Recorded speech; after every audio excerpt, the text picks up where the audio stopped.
একটা ভূমিকম্প হবে পৃথিবীর পূর্ব দিকে।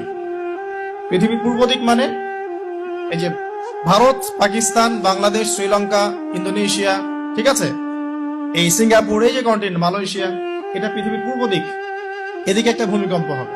তারপরে 7 পৃথিবীর পশ্চিমে একটা ভূমিকম্প হবে। পশ্চিম মানে বোঝেন না?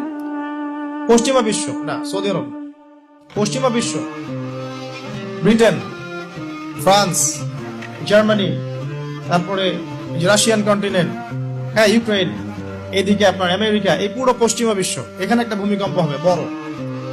এবং এগুলো এমন হবে যেগুলোতে ভূমি মাটিতে ধসে যাবে, মাটিতে ডুবে যাবে। ভূমিকম্প না, ভূমিধস। 8 পৃথিবীর মাঝখানে মধ্যপ্রাচ্যে একটা ভূমিকম্প হবে, যেখানে আমাদের সো-কল্ড আমিরুল মুমিনিনরা থাকে, যারা আমেরিকা এবং ইসরায়েলের বন্ধু, এদের এখানে একটা ভূমিকম্প হবে ইনশাআল্লাহ।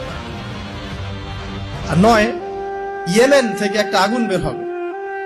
ইয়েমেন থেকে একটা আগুন বের হবে, যে আগুন মানুষকে হাসরের মাঠের দিকে তাড়িয়ে নিয়ে আসবে।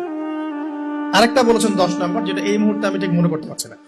তো এই 10টা আলামতের কথা নবী সাল্লাল্লাহু আলাইহি ওয়াসাল্লাম বলেছেন, না হওয়া পর্যন্ত, এই 10টা আলামত না আসা পর্যন্ত কিয়ামত হবে না।